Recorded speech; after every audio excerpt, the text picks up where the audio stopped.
Okay, so we'll just get started. We'll let people start trickling in. But basically, this session is how to basically scale your personal business from an affiliate to an advertiser. I'm going to go introduce everybody on the panel. Everybody in this panel I've known for X amount of years. We basically done campaigns together, worked together in some type of way. Okay? So let me start with myself. Obviously, my name is Fernando. You can find me on ianfernando.com. I myself started from a blogger, affiliate, to now an advertiser. And I scaled myself as an affiliate to an advertiser to take advantages of everything in between from an affiliate to a product owner. As you'll learn as an affiliate, there's so many ways to make more money than just a standard strict payout. You can collect leads, sell leads, you can put leads in autoresponder, you can make your own products, sell products, create digital products, etc. Okay, and for me, myself, I recently became an advertiser the last about 2 years, owning about 6 SKUs or 6 products under my company. And we process millions a month and we profit, millions a month. So for me, as an affiliate, making 6 figures to making millions is such a great scale, but also comes with a lot of problems. And that's what we're going to talk about. We're going to talk about taking yourself as an affiliate and then go into an advertiser. So we'll show you a little bit of stuff on Facebook and how to take that Facebook as a traffic source as an advantage. Okay, so Brian, he can introduce himself and we'll go from there. My name is Bryant Hussey. I've been in the affiliate space 18 years, since 1996, selling vitamins. I am currently the Director of Marketing, Partnership, and Acquisition for Atlantic Media Group.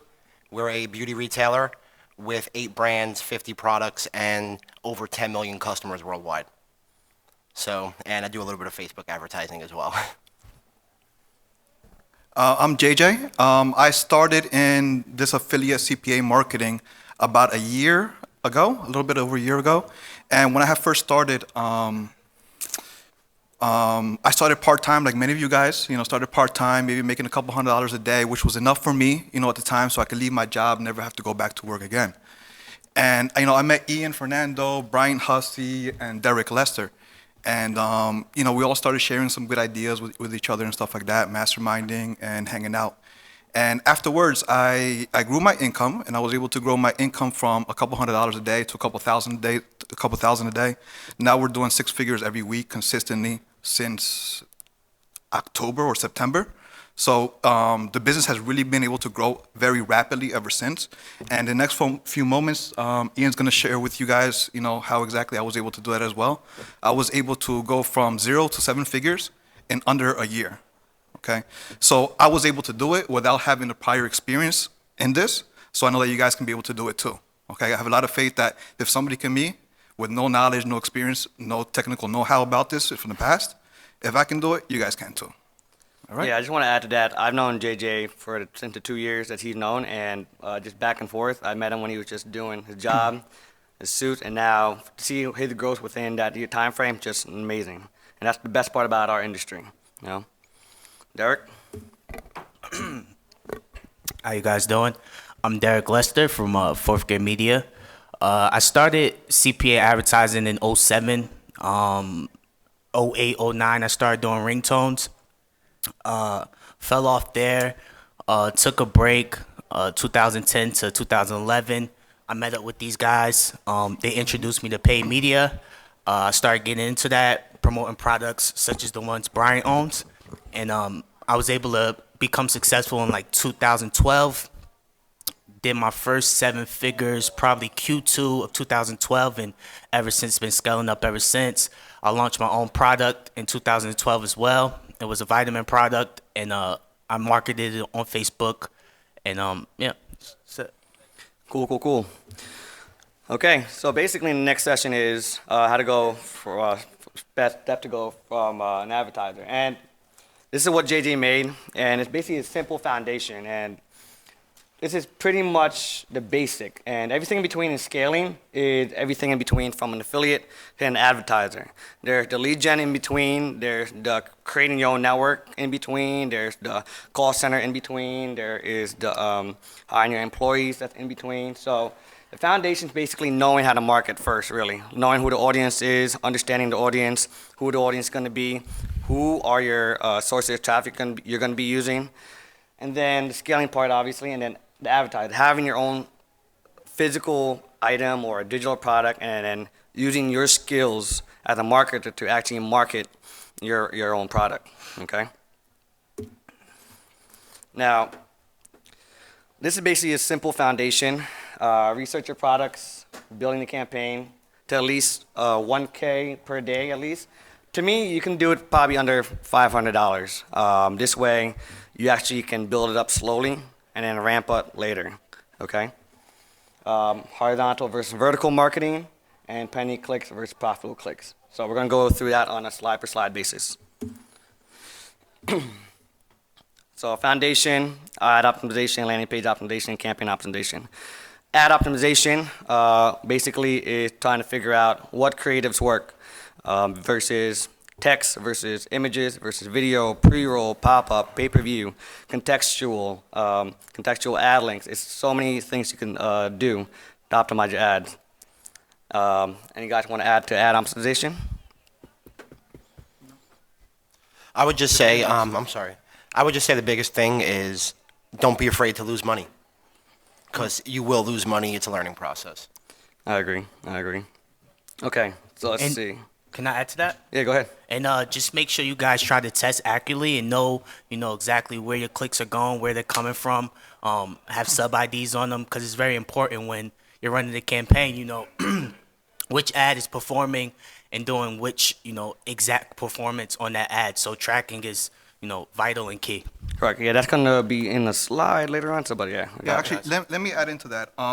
It's very important, very key, like what Derek was saying, was to track with sub-IDs and everything, because I found one of the biggest misconceptions that I found when I first started early on was that there was two types of clicks that I was getting, okay, like he was mentioning before. There was a profitable click, and then there was a penny click. So I was gearing everything together with this a couple of campaigns that where I was paying 1 penny, 2 penny, 3 pennies, 5 pennies a click, but they weren't converting at all.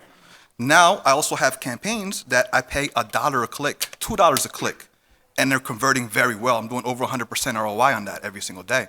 So there's two different things in that. So be very cautious with that, with testing everything out, and make sure the numbers are all going to match up at the end of the day. Don't just go by, how cheap the cost per click was. Go for what is the result that ad is going to give to you at the end of the day. I mean, that's just basic ROI. Whatever money you spend out, make sure the money's coming back in. So agree. I mean, the penny clicks is cheap, but you also might want to spend more money. We're gonna go into the Facebook stuff on ad optimization. I'm gonna actually add to the ad optimization, especially with Facebook history. And a lot of people don't understand a lot about Facebook history. I remember I was teaching somebody real quick about how their clicks were more expensive when I basically copied his ad onto my Facebook campaign. And I told him, hey, this is going to cost you 75 cents. When he did it, it cost him $1.25.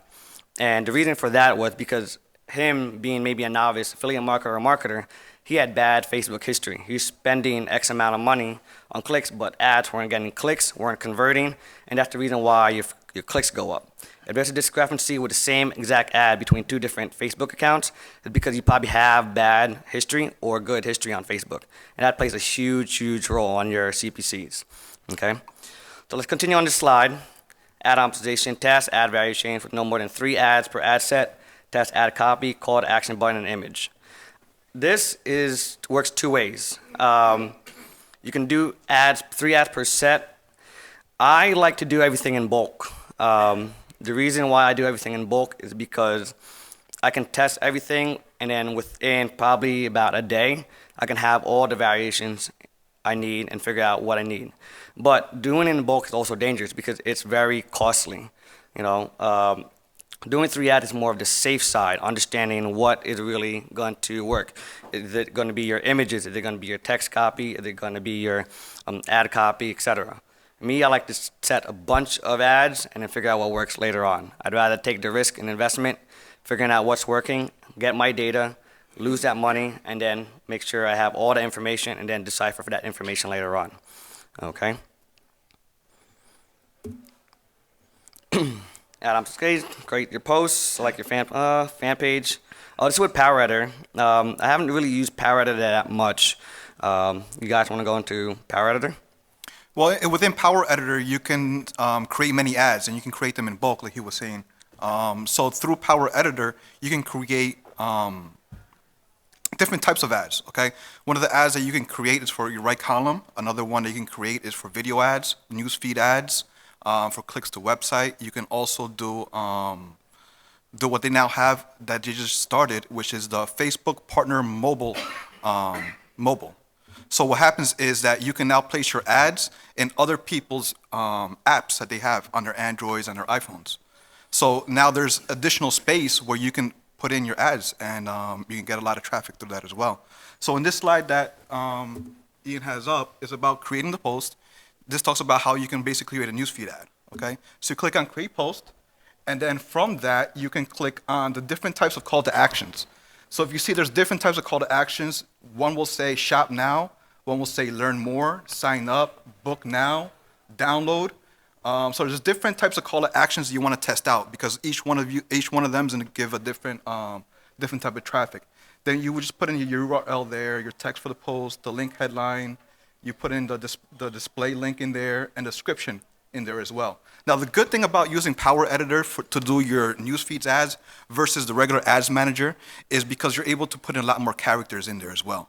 So I know there's only a certain number of characters that you can do through the regular ads manager, but if you do it through the Power Editor, you could fill up a lot more text in there as well. Okay. Campaign optimization, the difference between a losing campaign and a winning campaign. Age group, time groups.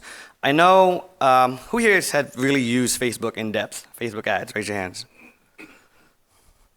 Okay, wow. So it's really a simple, straightforward. It's one of the best traffic sources to really use to dig in deep, figuring out what car model somebody's driving, what radius, and if they're pregnant and want to get married, you know. So it's a lot of stuff on there.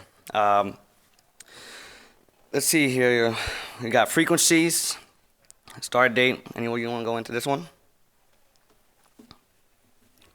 That's the schedule reporting. What you would want to do is you want to schedule reporting on a daily basis.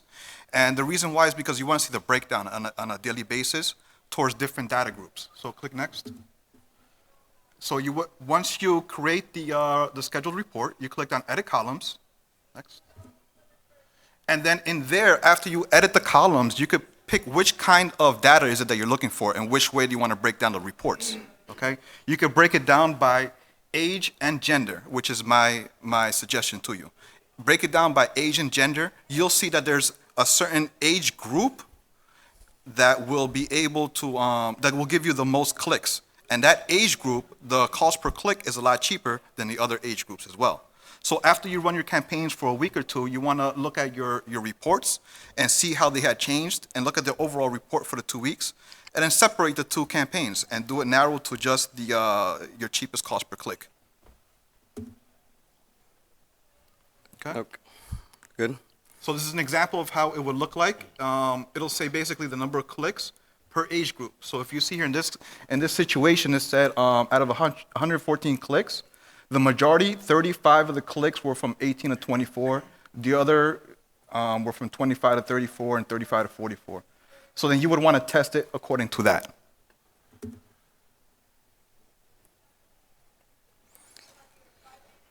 And then, go ahead.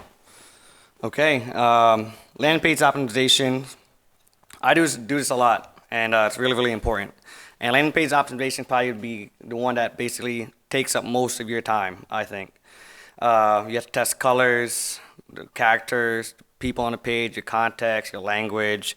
You know, I did a test on one of my landing page on my offer, and I tested multiple ethnicities of females on the page. And I found one specific ethnicity that worked better, and then I had to test her eye color, what eye color actually worked. I went from the whole skew to rainbow, and I figured out a specific color actually did better than everybody else. So there's a lot of things that you want to be granular when you test on your LPs, and we do this on a consistent basis. And you'll definitely lose money, but it's worth it to lose money to figure out that data later on, obviously. Okay.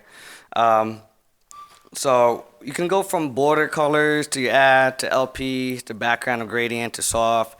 There's so much things to really test. I mean, you just have to have a creative mind to figure out, you know what, I think a lot of people are clicking on the right side and why. And you'll have a tool.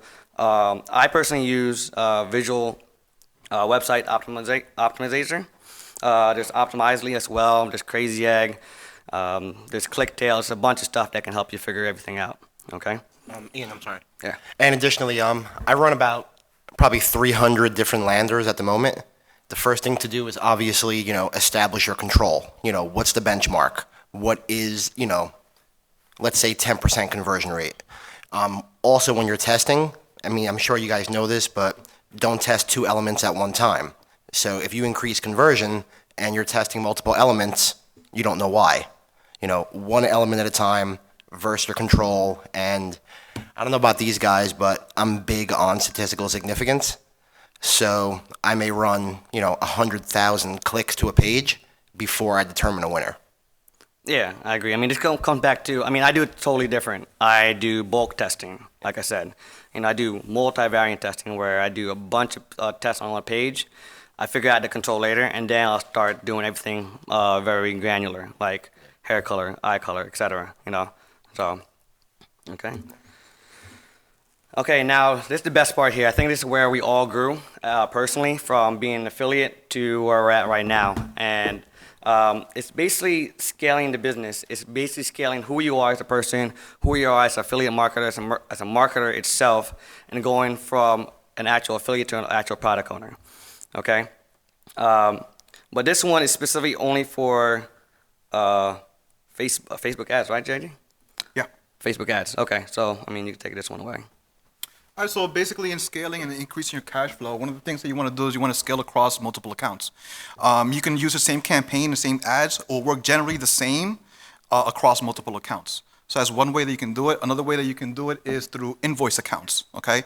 After you've been advertising with Facebook for a certain period of time, you can go into the email support tab and you can actually request to get invoiced. So in that way, you don't have to pay on a daily basis. You just pay after 30 days or 28 days. Okay. Organize your business and your account campaigns on a spreadsheet. What I do is I organize each single campaign and each single ad on a spreadsheet, and I go over the revenue, the cost, the spend, and I go over the net profit for each single campaign and ad. So in that way, I'm able to see which one is going good, which one's going bad, and I'm able to have a bird's eye view over multiple accounts. Because one thing when you're working on just one account, and it's another thing when you're having like 20, 30 accounts at a time. You have to have a master bird's eye view of everything that's going on to see which one you're going to work with at what time to make some changes. You can also hire a media buyer to assistant to work for you. You can post on a Facebook group called Online Media Job Board, or you can search on Odesk or Craigslist for an assistant, someone to help you out with the day-to-day testing and implementation as well. I think it's definitely important to have some sort of credit, because if you spend 5 or 10K on Facebook, they're charging you the next day. So what JJ is saying with the invoice account is, after you build some credit with Facebook, you can say, okay, well, you could charge me net 30 terms or whatever terms you work out, and that helps a lot, especially when you have to spend money to buy data, So, yeah. Okay, going direct to the advertisers for higher payouts. When I was an affiliate, basically I learned that I can actually skip the third party and network and just go directly to the advertiser and basically have better terms. I can actually edit their page. I can have access to their page. I can maybe take their data and monetize their data on my end. I can request higher payouts if I wanted to, based on maybe the rebill or continuity level, the tiered system they have, etc.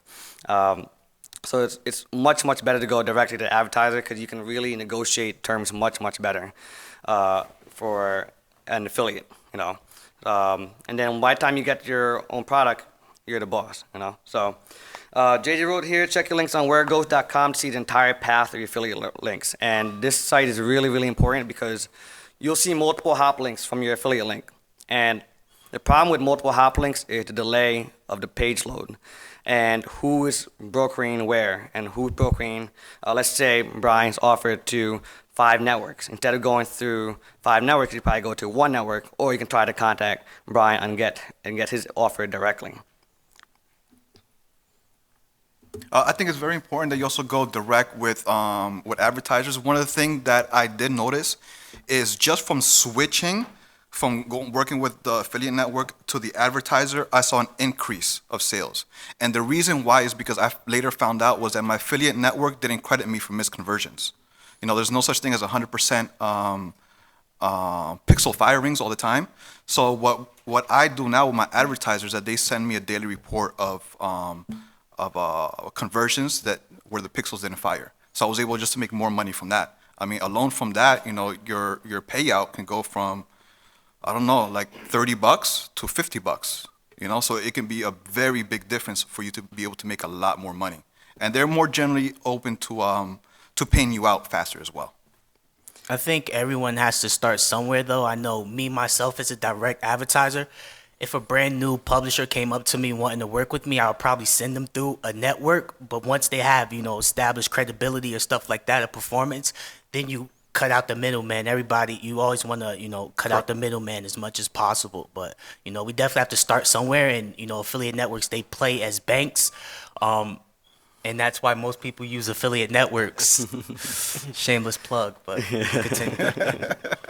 I pay every Friday, by the way. Awesome. Now, the difference between an affiliate and an advertiser, and this is basically the big difference when you grow as an affiliate. I remember personally that I was probably making X amount of leads per day, only making probably 6 figures a month. And then I was like, I'm pretty stable. How am I able to take myself and make my company, my affiliate business grow? Later on, I started learning the in-betweens, having your own lead gen, having your own correct path, working with correct path advertisers, etc. Okay? This is JJ's campaign, so I'm gonna let him speak on this campaign. So basically with this campaign is I just split the traffic between as an affiliate and running my own product. I split it 50-50 evenly throughout the day just because I want to track just that one overall campaign for the day and see how the difference would be over the span of 2 to 3 months. So the revenue that I made as an affiliate was only $11,000. I netted $6,800, okay? But with the traffic that I sent to my own product internally, after 3 months, my revenue was $27,000 from the same sales. My net profit was $21,000. So you can see here there's a huge difference from running product as an affiliate than as an advertiser running your own products. Okay? Now I did start off as an affiliate, and just like Derek said, after a while you wanna cut out the middleman, and then after a while, once you get your feet wet and everything, then you can go ahead and cut them out as well, and you just run your own product. That way you'll be able to make all the money. With some headaches, though. With some headaches, yeah, but you're gonna have a headache anyway, right? Yeah. I think if you guys are going to be buying your own media to your own product, I would still give yourself a CPA rather than, you know, saying I made this much revenue minus this much media cost and that's my profit. Because when you own a product, you still have, you know, fulfillment costs. You have the overhead costs. A lot of overhead. So whatever CPA you guys would give out to a media buyer or affiliate, you guys should give that same CPA to yourself to run against when you're buying media online. Correct. Yeah, I agree. We do everything internal, in-house, and we do give ourselves and our media team a fixed CPA. We want them to do a CPA about $10 less than we're paying affiliates, because this way it covers the cost of their costs, their salary, our overhead, office space, the other employees, salary, etc. So we want to make sure our CPA is much, much lower. But this CPA also includes the fact that you're including your back-end call centers, your outbound call centers, inbound call centers, your autoresponder series sales you're making. So that you have to also take an effect on what you think is going to work in that CPA as well. Okay, so having your own product is pretty easy.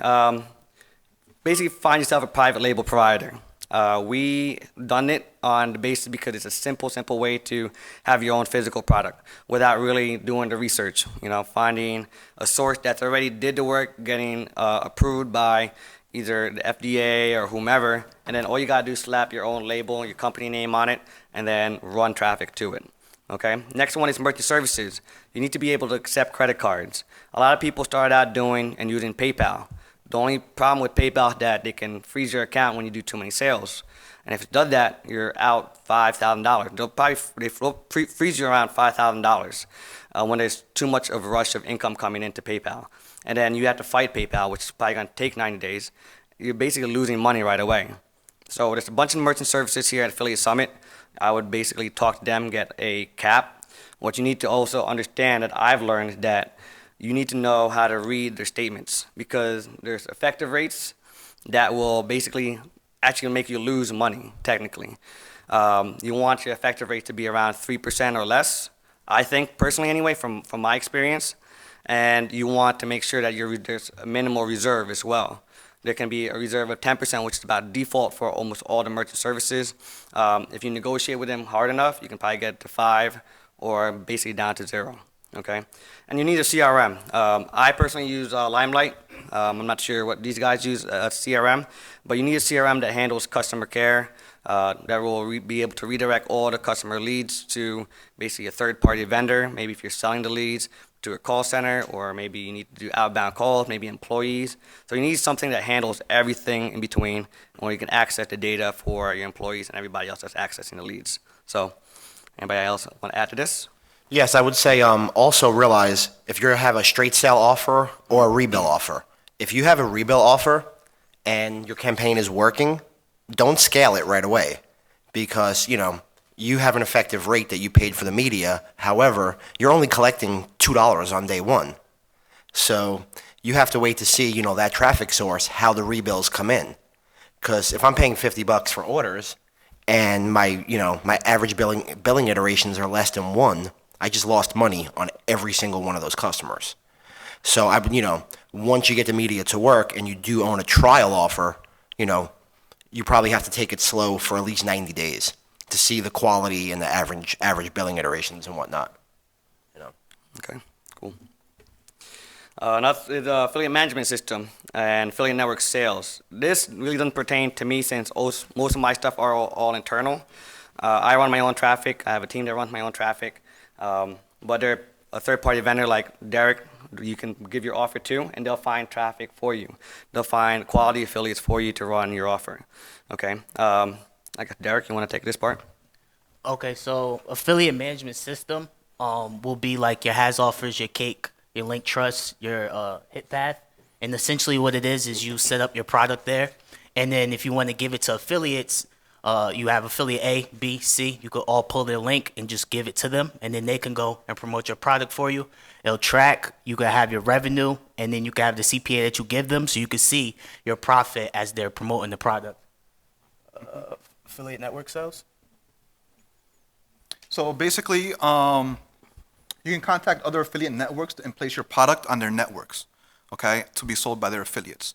Now, the catch in this is that you should have some reserve already based in your accounts, in your checking or savings accounts at the bank, because that is one of the requirements of some of the larger, more reputable and credible affiliate networks out there.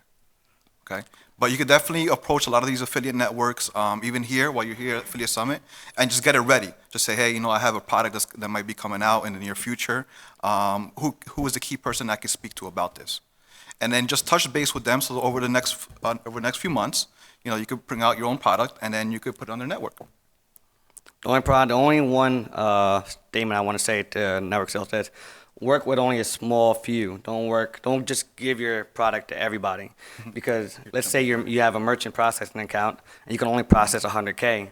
If we have one network that has one super affiliate and he's probably processing 70K, and you give it out to maybe 10 other affiliate networks, that affiliate networks has a superb affiliate probably doing 1K sales, you're going to be over capped on the merchant, and then you're going to get denied on another merchant processing. Or you just have to make sure you scale properly and slowly based on the network and your products, okay?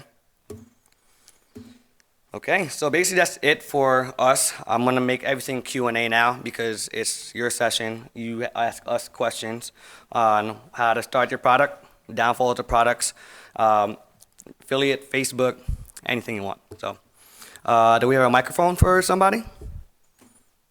No? Anybody got a question? No? Yeah.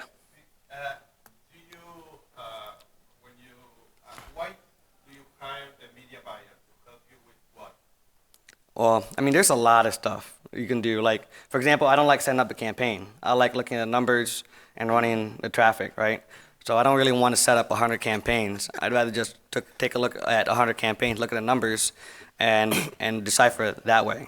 You know, there's a lot of ways to really have a media buyer, and a media buyer is really hard to find. So it's really based on what you want to do as a marketer. Do you want to look at numbers? Do you want to set up campaigns? Do you want to look at stats, etc.? So it's really up to you. Yeah, it gives you time. It frees up your time to focus on the most important things that are going to grow your business.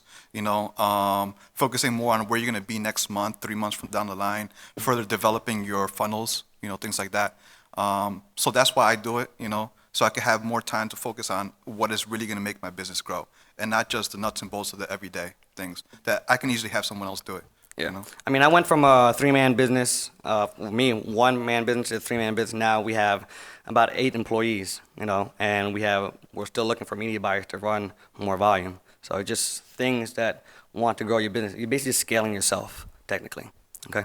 Yeah, I think it's typical that you start as the one man business, but then as you scale, it's inevitable that you're gonna hire media buyers. It's just so many variables. You have the ad campaign, you have the funnel of the landing page or the pre-sale, then you have the actual offer, and it's just so many funnels that you have to dissect on a daily basis, because you know, once a campaign takes a dip in ROI, okay, did it come from here? Did it come from here? Did it come from the offer? Did it come from the pre-sale? Did it come from the ad? So just so many variables that, you know, a media buyer to just focus on, you know, creating campaigns, getting them live, and then I'll be able to analyze the data. Just makes it easier.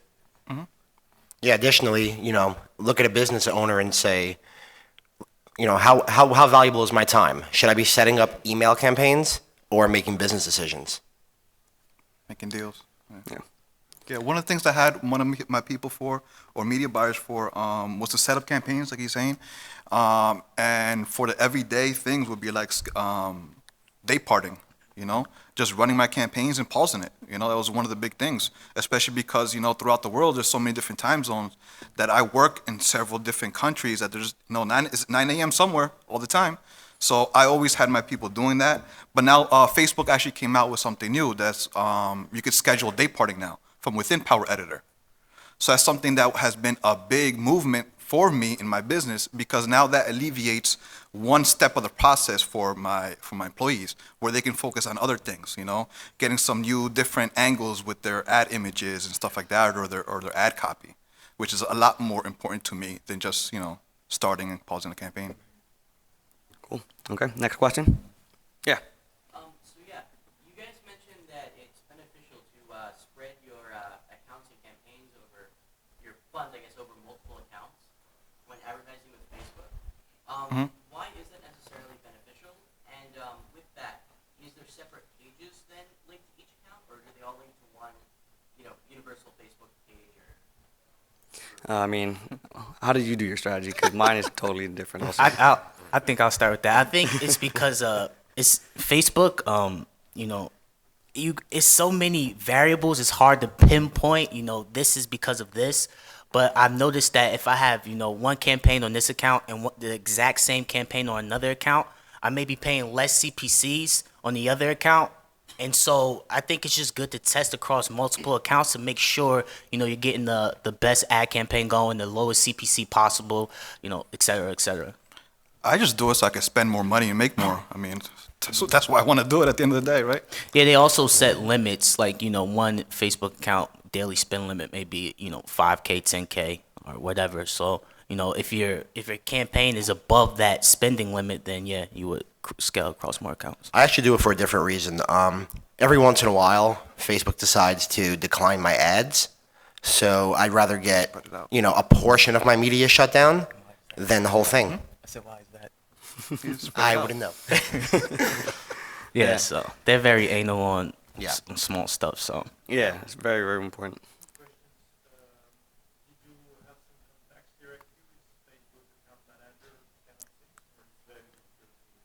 It's very difficult to get Yeah. somebody. no, you can go through Facebook.com/ads. Yeah. Yeah. And you can contact the business rep. It won't be immediately that they contact you back, but they'll give you a call within a week. You tell them the business that you're looking to run, what niche pertains to you. They set you up with an account. It's small, and you have to build credit, as you spend with Facebook. Yeah. I think it's hard because you have to spend, even when we were spending close to 6 figures a day, we weren't even able to get a hard rep on Facebook. And we weren't even able to get in contact with somebody to even give us a call back. So it was really, really hard. But now Facebook recently just started their Facebook business Business manager. business management campaign, and this is very specific. You actually start at 100K daily spend limit, and you actually get a personal rep. But the only difference is that you actually have to send in your company information, your EIN, and then they'll actually research your company to make sure you're a legitimate company. I haven't really dove into it since it just came out, I want to say 2 weeks ago, the business account, so I haven't really dove into that specific system specifically yet. Yeah. And that's business.facebook.com. And also realize that if you're a new buyer to Facebook, you could have the deepest pockets in the world, but they're not going to let you spend that. You have to, season the account and, prove to them that you could even produce the required impressions. And they may tell you initially, hey, you can spend $50 a day or something. Yeah. So that's also a reason for having multiple accounts. Yeah. Cool. Any other questions? Yes. I personally own a nutraceutical. I'm in the nutraceutical space. I started as an affiliate as a nutraceutical. So I have several 4 SKUs in the supplement space, and I have 2 SKUs in the skincare space. And within that space as well, I have a physical book that I sell as an upsell. I have a digital product. I have also a membership site as well. So. Skincare and lip care, beauty care. Questions? Anything else? Yes, in the back. Just a quick question. When all is said and done at the end of the day, what kind of profit margins do you see after you pay all your overheads, all your employees, all the business, you do those vast numbers?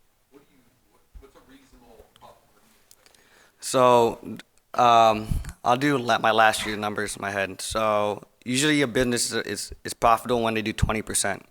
That's basically the average. We did about, I want to say, about 40%-ish. After, by the end of the year, everything is paid off. So it's because the way I strategize everything is all funnelized. No lead goes to waste, right? Once a lead comes in, if they abandon that lead, it goes to an outbound call center. If they buy something, it goes to another outbound call center to tell them upsells. After day 2 or 3, they get sent to our autoresponder. After 2 weeks, that lead gets either sold or distributed elsewhere. There's so many things that I do with my leads that it really doesn't go to waste. And that's where you make the bulk.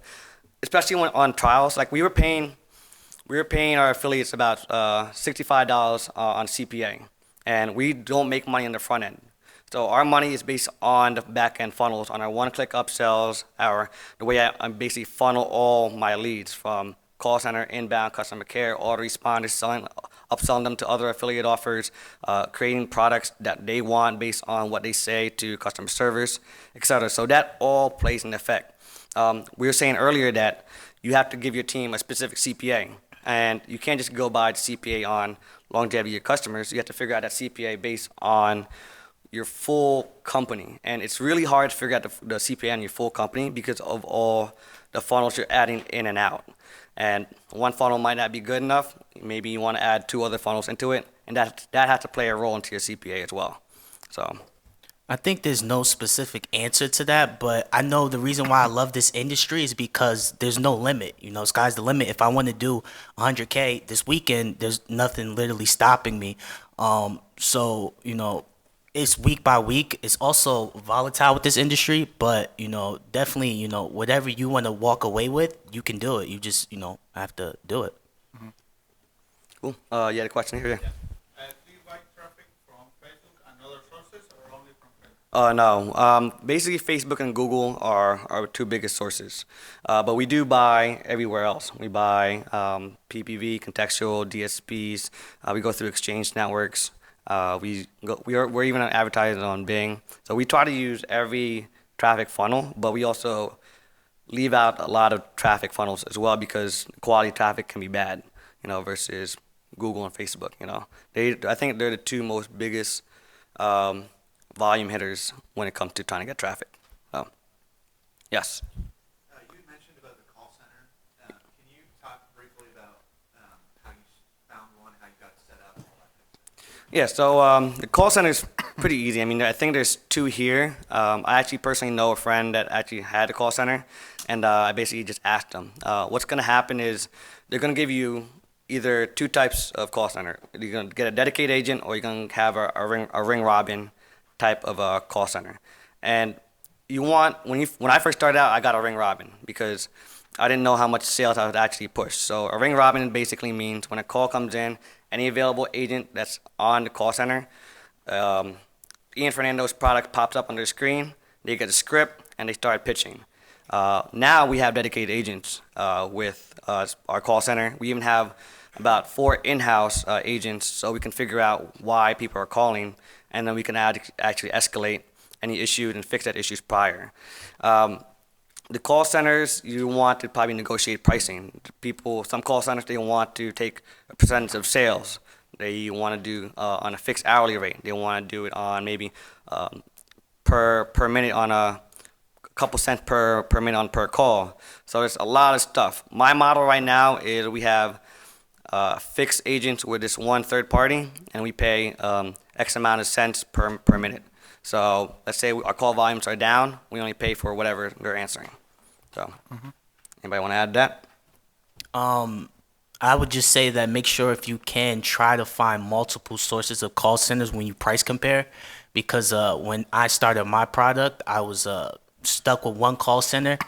It wasn't the best relationship. I didn't like the rates, but I had no other places to go. So I had to stick with what it was. The invoices were crazy, but I just had no other outlets. So when you visit these shows, speak to multiple call centers and try to get the best price because, every penny counts in expenses when you're doing these large types of volume. Yeah. Yep. I actually also have 4 in-house customer service agents that just to deal with what we consider prestigious customers. So customers that we've been rebilling, for years on hand, and they have a hotline where if they call, someone that they know and they deal with picks up right away. Yes. Yes, I would like to know what Derek and Bryant, what do you sell? What product do you sell? We have 51 products, but some of the products you may be familiar with are hydroxytone, Luminique, Belaplex, Keranique. Keranique is a minoxidil product for hair loss. So, but there's 51. I don't think you want me to name them all. I was in the Nutri space as well. I had a dietary supplement product, have a skincare product, one-on-one coaching for business, online media buying, and that's it. No problem. Yes. You talk about having your own products and going to private label providers. Yeah. You've never done that. What kind of leverage do you have in order to Well, the way I basically did is basically I took a loss. You learn. I know when I was doing it, I was paying way more than I was supposed to be than everybody was paying for. But you kind of learn. Like when I first started, and I started talking to these guys, and they were telling me, "Hey, I'm getting X amount." I'm like, "What? Who are you going through? Like I'm paying this amount for this product." So it's a learning phase, and then you start learning to negotiate. You start learning, how much is actual labeling going to cost? The type of bottle, do I want color on the bottle? Where is it coming from? Where is it shipping from? So you'll start learning all that cost later on. For me, it was all trial and error. You kind of learn that on the way. But there's so many things that you'll learn that it's just beneficial, and you just kind of want to learn it, and you kind of want to know it. So. And also make sure that you you order your own product because you want to see how the actual customer receives it in home. You want to see the customer service, how they follow up with you. You wanna call So them. you're kind of spying on your own business. Yeah. One of the things about private label providers, I would say, is I would get them tested as well. Because sometimes they might say there's a certain ingredients and there's certain percentages of these ingredients, and it might not be the case when you go to test it. Because at the end of the day, you could be held liable for that. So don't take a session like we're all in a NutriSpace. Like I have multiple membership sites. I have a physical book that I sell to our consumers. I have a video suite that I sell to our consumers. It's just I just add continuous products based on what the consumer is asking. They're asking like, where can I read more about smoothies? So I'm like, you know what? I can probably hire a writer for $100, make a 500-page book, and sell it for $50. And that's what I do. So it's just things along the way you kind of figure out based on what the consumer is asking. Don't just think that we're in the NutriSpace. Even before I started, I sold a software company that I did, and I moved to Atlanta for it. And it was basically a product for the affiliate industry. I actually like having my product because I like taking my imagination and making it come to life. So. If I was giving advice to you guys, I would say whatever niche you guys are passionate about, go after that. It's just that my passion was media buying, Facebook, and all of that stuff. That's where my passion was, and the products that I was promoting happened to be Nutra, and that's why I went into the Nutra space. But I would go whatever niche is your passion. I would start a product there. Yes. 10 to 15%. Yes.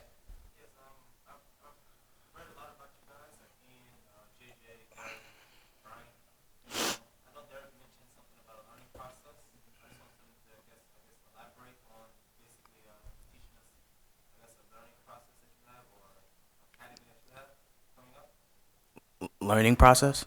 I think you're talking about your biz out maybe.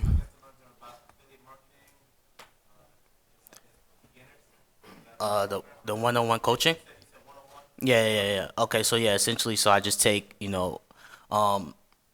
don't want to use the term newbies, but I take people who newly know about affiliate marketing and they're trying to take it to the next level. I provide one-on-one coaching for them, and I try to show them the ropes of, shortcuts and like be their mentor, so they don't have to go the long route that I went through to find, my success. Yeah. Shortcuts. What kind of automation tools or tracking tools are you guys using in your business? For tracking, we use iMobi Tracks. And we have a lot of software. We actually have like automated, campaign generators, stuff like that. We have tools to swap out, headlines and stuff like that on the landing page, like Optimizely does, and just a bunch of different tools to help learn, how to track and how to optimize your campaign faster than if you just didn't know anything. I actually have a lot of my own internal tools. I have my own tracker, I have my own heat map, I have my own mouse recorder, I have my own affiliate tracking system. There's a bunch of APIs. And the reason why I personally do that is because I like to have control. I like to see more data than what maybe Optimizely is giving me or what Visual Website Optimizer is giving me. I'd rather see something specific. Like there are times where you probably have your tracking and be like, hey, I want this one feature, but nobody else had it. So I started building my own, and then this way I can decipher my data much, much easier. Like there's no tracker out there right now that can tell you that a lead came in today, a click, and that person actually converted 5 days later. So no, like I have that tracker. But the way that's important to me is because I can be like, oh, you know what, my ROI is totally different from Monday because I know my average ROI after 5 days will be X amount. So then my CPA technically changes. So those are things that you kind of want to figure out. Did this person actually come back to the site and maybe bookmark that page and bought later on? I don't think there's a tracker out there that does it right now. No. I use Cake personally, not to plug them. But in addition, I've also built some predictability models where I'm able to tell, someone's forecasted value at point of sale. But there's nothing really out there you can buy to do that. Yeah. I think you had a question out there? I was gonna ask about tools that you might use for Facebook. Oh, okay, cool. Good, good, awesome, awesome. I actually have a tool that you can use. If you guys contact me, I have an ad maker. So pretty much it just makes like variations of different ads for newsfeed or right side column. It changes the hues around, searches for like thousands and millions of images that you can use, and you just click a couple buttons and makes variations, borders, add some text to the bottom of it, add a little logo to it, different things like that. But it'll literally make thousands of for you in seconds. So just contact me, I'll hook you up. What's your email? Huh? What's your email? It'll be asejjallen@mail.com. Also default. Okay, any other questions? I think we have about 10 minutes. Yeah. What are you most excited about? What's happening at Facebook right now? Like we heard about date parting, custom audience, and all that stuff. So, what excited you most? Well, every change Facebook makes, I kind of get pissed at every time they do it. So I'm always excited to see what they're doing because I know when I first started on Facebook, it was called Facebook Flyers, and you were able to get a huge, long image on the side with only probably about 140 texts. And now they're changing that up, and I think it's being cleaned out, which is good. But the only problem is that when you go to for each spend, I know that what we do, and they make a change, it kind of affects our ads, and then we either get banned or suspended or something, and then we have to start from scratch again. So it's exciting, but not exciting also. You just have to go with flow. I think the thing that's most exciting for me is just the quality of traffic, the amount that you're able to scale once you get a profitable campaign, and that it's just endless flow of traffic. Like your campaign won't die, well, campaigns die out, but Facebook will always have millions and millions of traffic, just like Google. It's not going anywhere, So it can be a cash flow for your business for a long time, and that's what's exciting for me. Cool. Yes. Day parting just came out 2 weeks ago, so it's a new feature. It's not tested. I mean, it's tested, but it's not like enough data to tell you, hey, you guys should use day parting or shouldn't use day parting. It just literally just came out. So prior to day parting, we had our media team just setting, when to start the campaigns, when to stop them, et cetera, et cetera. So day parting is a feature that just came out. So to me, it's not enough data on it. It's not really going to make a difference if all it's really doing is activating, pausing the campaign. It's not much different than a manual person doing it anyway. Yeah, it's the same. But you should also be smart and just know outside of Facebook what hours your site converts best at, regardless. Correct. And try to match them up. Well, I agree with that. The thing for me is that I know I'll have a Google campaign comparison to a Facebook campaign, and then the hours of orders are different. For example, my Google campaigns convert way better in the morning than my Facebook campaigns. All right, so each traffic source is its own enemy. You just don't know how to react to your campaign until you actually get that data. So Ian does good in the morning on Google. Check. cool. Any other questions? Yes. The traffic that you get from Facebook and Google, which percentage of your total traffic is it? Oh, I mean, I just want to say 100% because I use both of them but consistently. There are days where there are Google days where I spend more, there are Facebook days where I spend more. So it all varies on quality of traffic and where I want to scale. So, yes. There's no way to fast track it with Facebook to get a higher spend, right? Yeah. That you have, or anyone you might know. Well, sequential. It's sequential. You're asking if there's a fast way to start spending a lot on Facebook. It's really sequential. Can I open 1,000 accounts? Yeah, you can do You that. can, of course you can, but will it all work? That's something different. The only problem that I see, because I know when we did probably 10 accounts, and they start off at $500 or $50, you're spending that in probably an hour, and then you have this time gap where there's no traffic, and you don't have a solid enough data, when you're really spending maybe 10K a day or 5K, So that's the only issue I have with that, even creating campaigns. So, yes. How do you spend your daily budget? So you talk about 100K daily budget or 5K daily budget. How do you set out your campaign to maximize that spend? Can you repeat the question?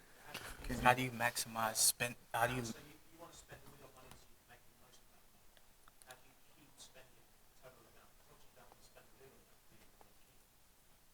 Like, you mean like? Like you want to blow your budget, basically. How do you blow your budget?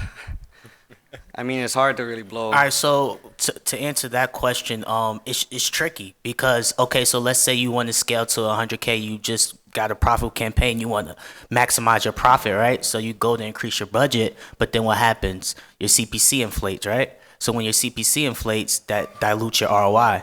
So it's a tricky medium that you have to find a balance to. So okay, I could scale it up to maybe 25K. My CPC won't inflate. I can sustain my ROI. Do you set your campaigns to like 12 hours, 24 hours, or like a 20 Oh yeah, when you budget, or that's what I'm talking about? Oh, so basically, when you start a brand new campaign, you want to figure out where your budget. Oh, okay, okay. I mean, me, I do everything probably on $1,000 budget. I mean, you can really do it on a $500 budget, but you want to make sure you're spending throughout the day, 24 hours. But it really varies on the traffic source.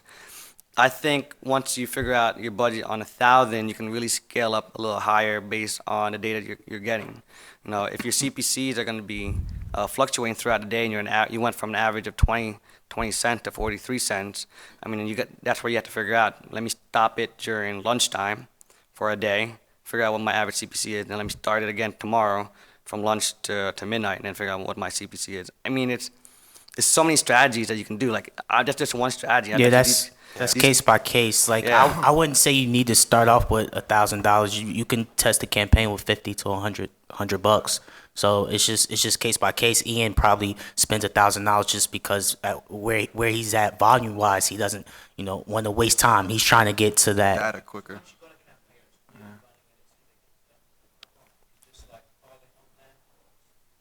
Well, I mean, and if you want to scale that, maybe you want to look at your CPMs, because you want your CPC to technically be lower. So if your CPM is cheaper because of the CPC on that CPM is far cheaper, you want to go on a CPM. So there's a strategy that you just have to really think. I can't really break down a blueprint, really. It's more of like, hey, I want to scale this from $100 to $200 now a day. Do I just blow up my budget to 500 to make sure I can make that $200, and will my ROI be consistent? That's another thing. So I mean, Yeah, No, please. I spoke to somebody about this, something similar, not too long ago. And one of the things I would advise is make sure your audience is big enough to be able to scale as well. Because sometimes people are able to get really great ROIs. I'm talking about like 500, 1,000, 2,000% ROIs. But they're custom audiences. They're custom audiences of like a couple thousand people.